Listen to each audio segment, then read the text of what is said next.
Hey there, I want to talk to you about something really important to anyone who wants to lose fat, get fit, and look better no matter what kind of clothes you're wearing. As a professional personal trainer, my job is to help my clients have better fat-burning workouts. However, the number one thing that influences fat loss is your diet. Now, don't get turned off just yet. I'm not here to put you on a diet. In fact, diets don't work. They just plainly do not work. The reason for that is because most diets are too strict and require too much caloric restrictions, and that's a recipe for failure. But I'm going to show you a better way to modify your eating habits where you can still eat foods that you like and you don't have to cut or count calories. So let's take a look at this timeline. Let's assume that this is your average day. Say that you wake up around 6 a.m. and that you go to sleep at 11 p.m. When most people wake up, the number one thing they do is skip breakfast. Think about that word, breakfast. If we break that word apart, we're breaking the fast, right?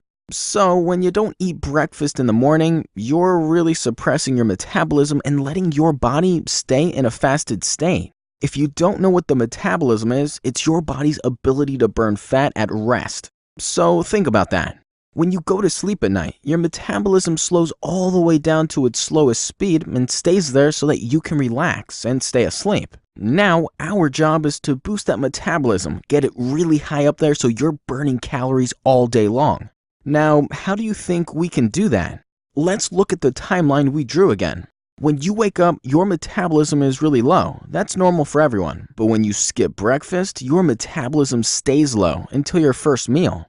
Let's assume that sometime between breakfast and lunch, you finally had a little snack. Now, your metabolism will begin to go up. Frankly, it doesn't matter what you eat. Even if it was a slice of pizza for your mid-morning snack, your metabolism will go up. However, the big problem with that is that you will also be taking in junk calories such as excess fat and simple carbs, which your body will convert into fat. Imagine your metabolism as a kindling of a fire, just a tiny little flame.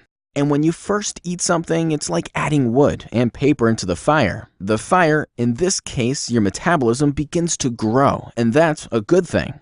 Here's the weird thing. No matter what you eat, your metabolism is going to increase. The problem is that most people don't really eat the right things, and that's what our job is, to teach you what to eat and when to eat them so you never have to worry about your diet. In fact, we focus on creating meal plans based on the types of foods you like and already eat. Each time you eat, your metabolism goes up for about a couple of hours, and then one of two things happen next. One, it will either come crashing down if you had food that was processed, high in carbs or sugar, and that's why most people get their after-lunch sleepy crash. Or two, it will slowly creep back down, ideally just in time for you to eat something healthy again to boost it right back up. And that's the secret to maintaining a high metabolism all day long.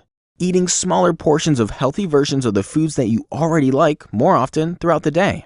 By doing this, you're going to maintain a higher metabolism all day long, without the dreaded crash. But if you stick to only eating 2 meals a day like most Americans, then you're really causing two problems for yourself. First, you're telling your body to store more of what you're eating as fat by making it think there's a famine or food shortage. Plus, by only eating once or twice a day, you're forcing your metabolism to get slow and stay slow. And that's never a good thing when you want to burn more fat. Here's proof that eating healthier foods in smaller portions more frequently helps keep you lean and tone. Think about what animals do all day long in the wild. They're either chasing or being chased, right? That's the equivalent to your workouts. And other animals graze, smaller amounts of food all day long. Think about this. Have you ever seen an overweight zebra, giraffe, or gazelle? That's because they're grazing all day long and they're active, just like you will be when you join my fitness training program. Now, let me explain something to you here and now. I'm not going to take away your tasty carbs and fat, but I am going to manipulate where they fall in your daily eating schedule. There's nothing wrong with eating carbs as long as you're eating your carbs earlier in the day. The problem is when we eat carbs later into the evening. Guess what happens? Your body looks at carbohydrates like bread, pasta, sugars, and potatoes as energy. And if you don't use it as energy, then it gets stored as fat. That's the last thing you want, right? So if you're eating carbs late into the day, I'm guessing you're probably not going to go to the gym and work out at 11 p.m., right?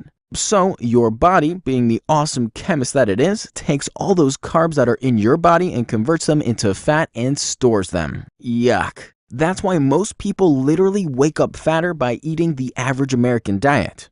But again, our job is to turn all that around and give you a meal plan that gives you energy in the daytime so that you can eat those carbs and not feel like you're having to miss out on anything delicious and tasty. I hope that made sense to you, and I hope you understand why it's so important for us to help you structure a better daily meal plan in addition to the awesome workouts that we deliver. If you have any questions at all, you can just click the link down below and check out my website where I have a free fat loss report waiting for you. Thanks for watching.